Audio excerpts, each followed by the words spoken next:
The great thing about your book is that it is your content. You've already written it.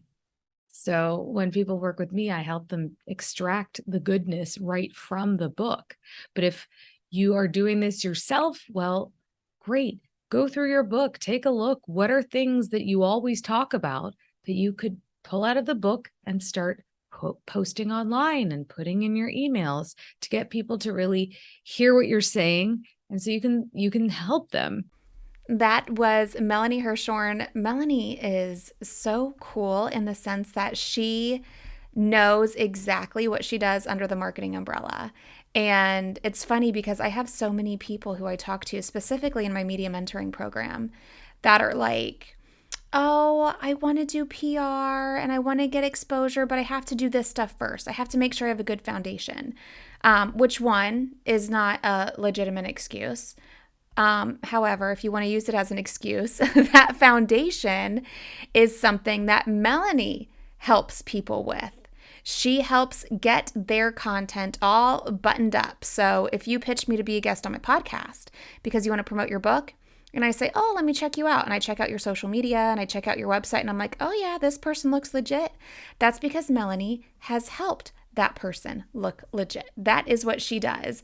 And if you are an author, if you are a wannabe author, if you're even thinking about writing a book or becoming a speaker or an expert thought leader in any way, shape, or form, you're going to take a lot out of this episode with Melanie Herschorn from VIP Digital Content. And if you have not already, please make sure you tap that subscribe button and leave me a positive rating or a review if you like this podcast. And I say that because Apple just makes it difficult for people to find podcasts. Their search engine is not amazing. So the only way I know that you're liking what you're listening to, and the only way for other people to actually find this podcast in the app, is for you to tell them, for you to tap that subscribe button and leave a positive rating or review. So if you have not done that already, I would be very grateful to you if you would do that. And if you have not yet joined Pitch Publicity Profit, please visit pitchpublicityprofit.com. It is a 3-day boot camp, and I just started doing this in August of this year, and it has been amazing. I have had so much fun. The small business owners who join me in this 3-day boot camp are having a blast, and I would love to have you there. I plan on doing it every few months, so if we are not in enrollment, you will see when you visit pitchpublicityprofit.com, and you can just sign up to join the waitlist, and I will let you know when the next one is happening. One other thing I want to share with you, because we do chat about lead magnets in this episode, Melanie will share hers. It's the ultimate book marketing checklist. And I also want to share mine at 16places.com. So what do you get at 16places.com? You get 16 places to pitch yourself to be a contributor. And these 16 places are accepting experts like you.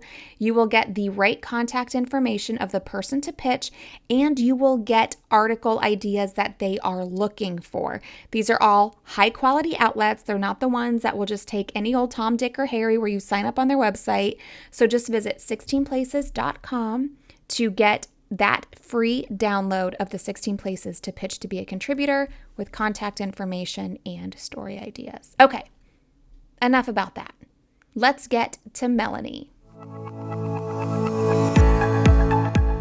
Ever wonder how some people seem to get all the media coverage, but you don't?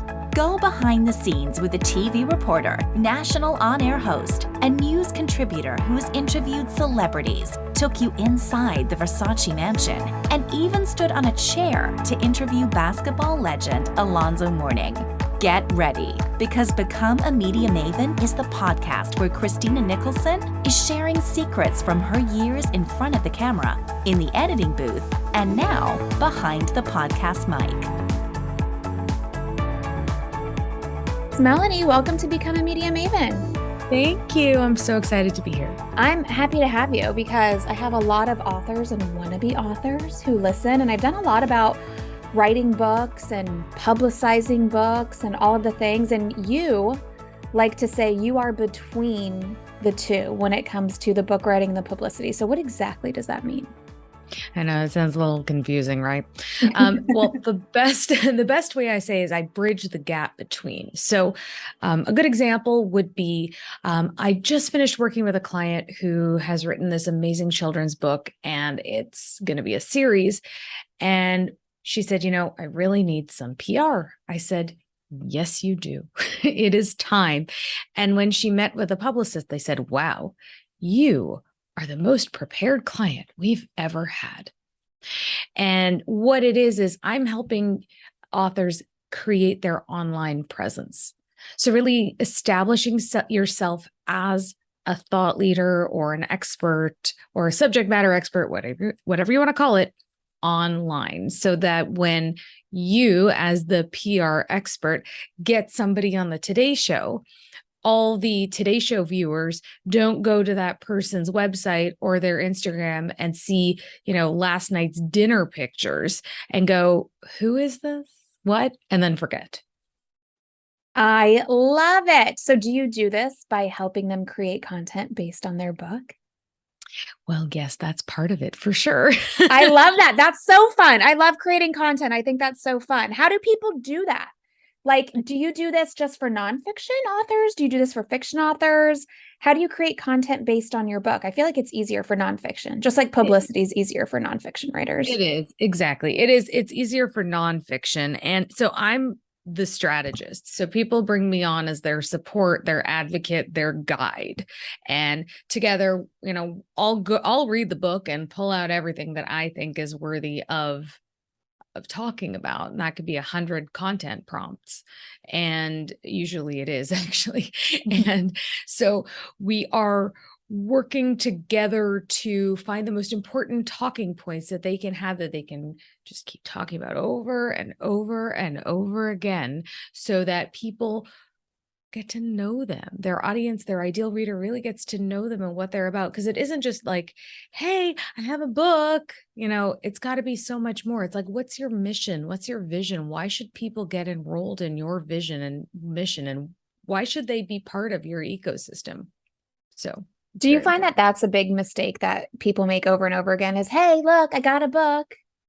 Yeah. And, then I have a client, I had a client who said, my best LinkedIn post ever was the one where it's a picture of me in my book. And I was like, yeah, that's great. I'm so glad all the people you already know liked your picture. But it's beyond the people you know. It's who you want to attract. And, you're not going to attract your ideal reader if you're just posting photos of yourself and your book.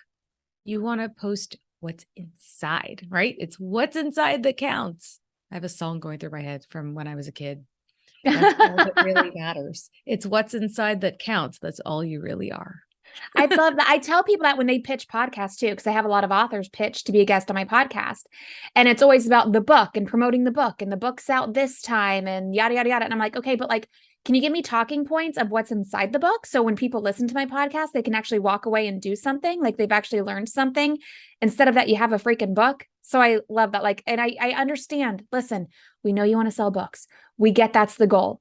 And trust me, you will by default, as a side effect of creating this content, you will sell books by default. And something else that you work with people on, it's not just creating the content to get those new people in, but you want to get them in on your email list. And building an email list, obviously, we hear about this over and over again. In the last episode with Brianna Beatty, we talked about how you can do this to build a website to eventually sell it.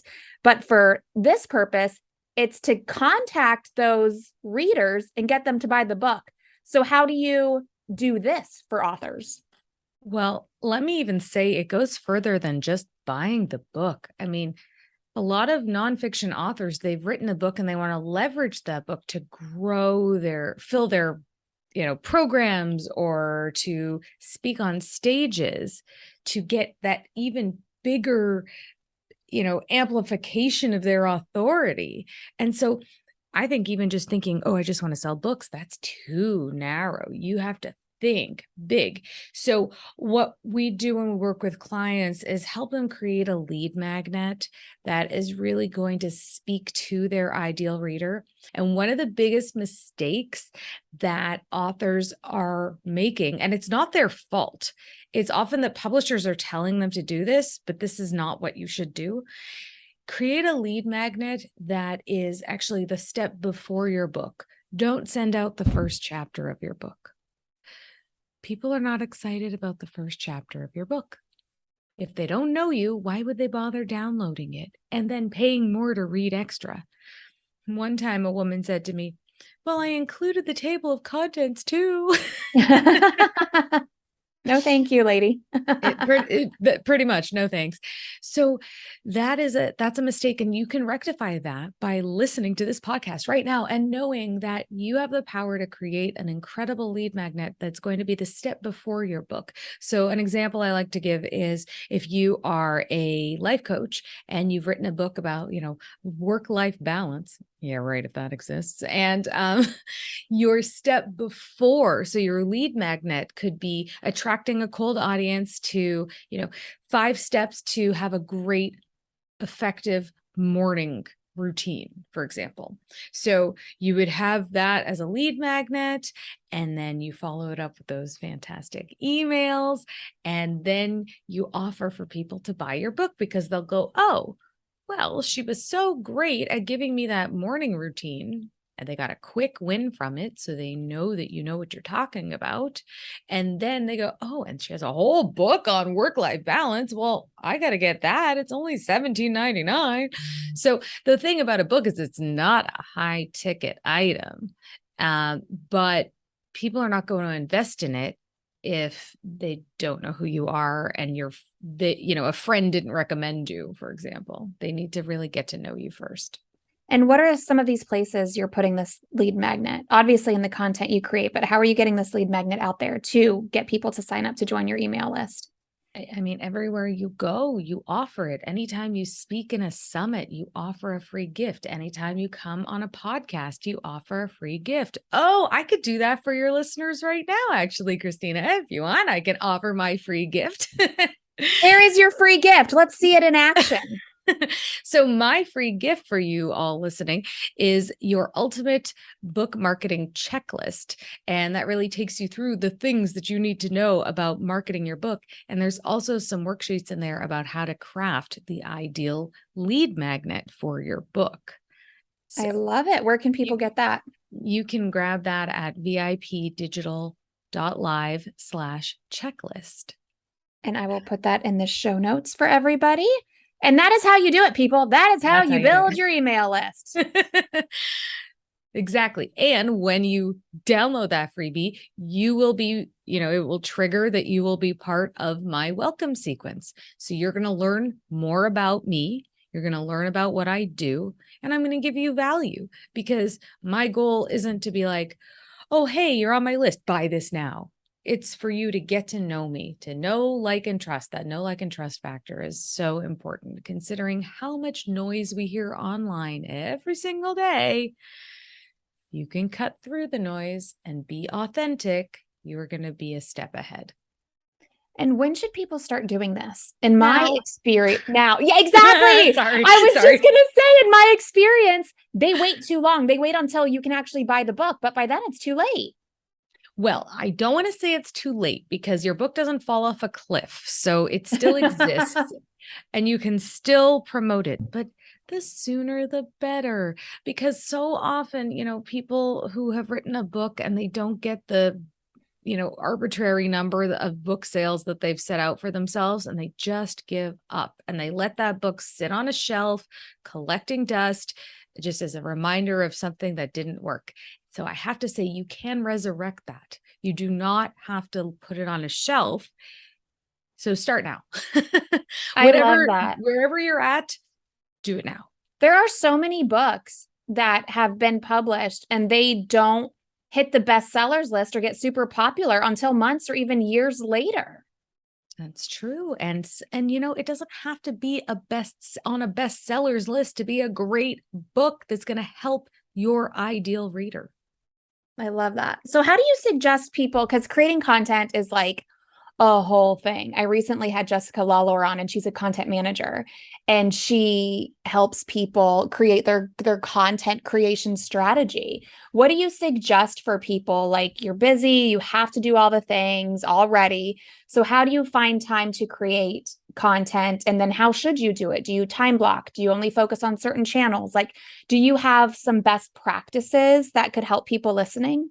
Absolutely. So I like to say, pick one social media platform and get really good at it. And, a caveat to that is TikTok is growing in popularity. But that said, it doesn't mean that your ideal reader is necessarily on TikTok. But if you are going to say, okay, I'm going all out on Instagram, then you're probably doing reels. And so uploading what you're already doing on Instagram to TikTok shouldn't be too much extra work. So that was my caveat. But get really good at your one social media platform, and really just use all the elements that it contains. And the great thing about your book is that it is your content. You've already written it. So when people work with me, I help them extract the goodness right from the book. But if you are doing this yourself, well, great. Go through your book, take a look. What are things that you always talk about that you could pull out of the book and start posting online and putting in your emails to get people to really hear what you're saying, and so you can help them in your way. How long have you been doing this, and how did you get into it? This is a long story. So marketing in one form or another since I guess out of the womb. But so I started as a PR specialist in Hollywood, and I walked so many red carpets with clients. Stop. Okay, share a story. Just like pick one and share one. Oh my God. Okay. Embarrassing stories? Sure. Whatever. Okay. I'm all about embarrassing stories. Okay. So there was this actress, she was lovely. I can't remember. Okay. So this was a really long time ago. I remember her name was Laura Elena Herring. And she was, the story isn't really about her at all. But I was with her we were at the Jimmy Kimmel show. Okay. And she was going to be on that day. And she had requested that they bring in champagne into the green room. She was probably nervous. I would imagine I would be nervous if I was about to go on Jimmy Kimmel. And so for some reason, it was my job to open the champagne bottle. So I start untwisting the wire, and boom, the cork pops out into my eye.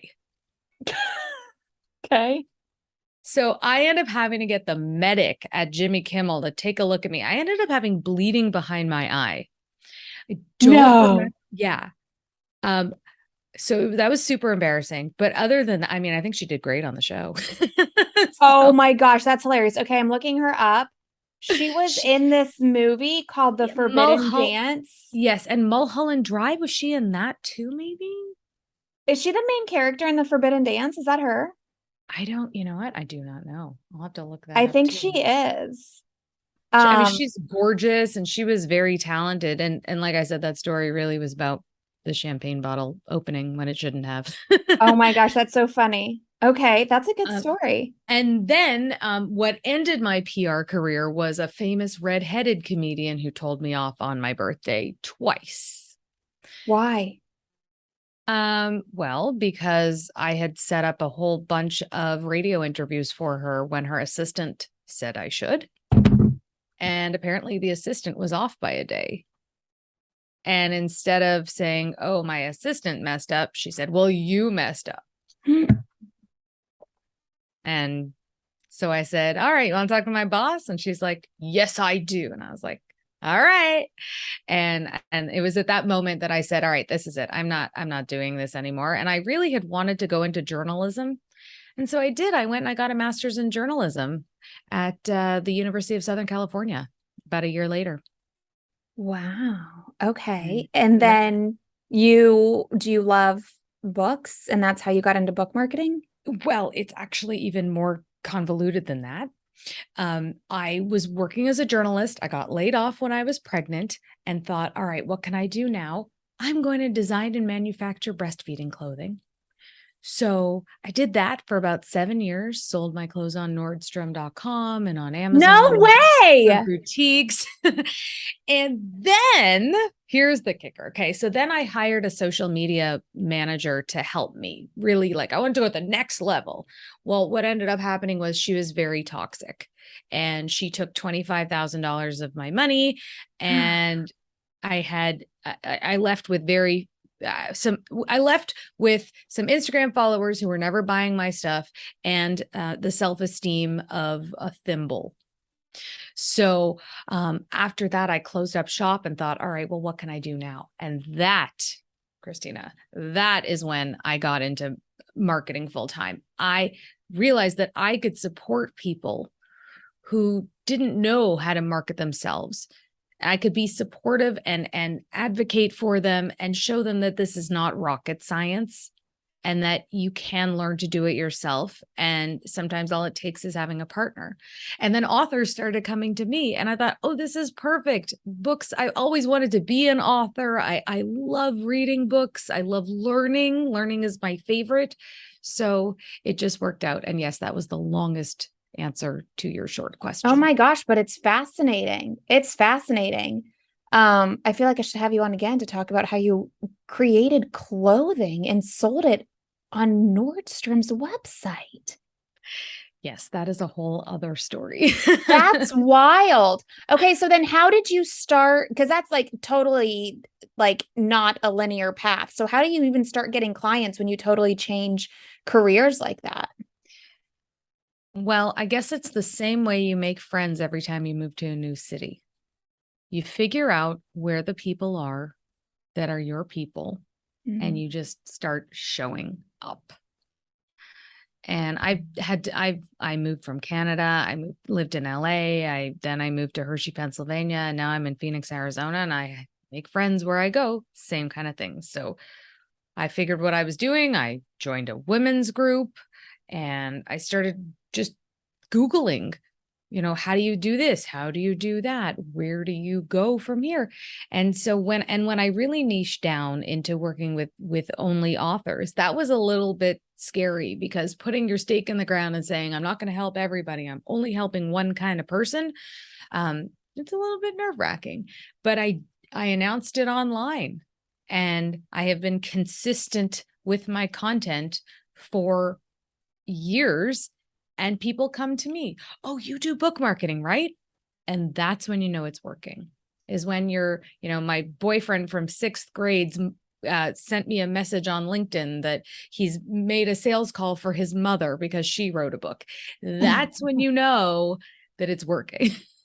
So what kind of authors do you work with? And I mean budget-wise, because you mentioned you help them with their strategy.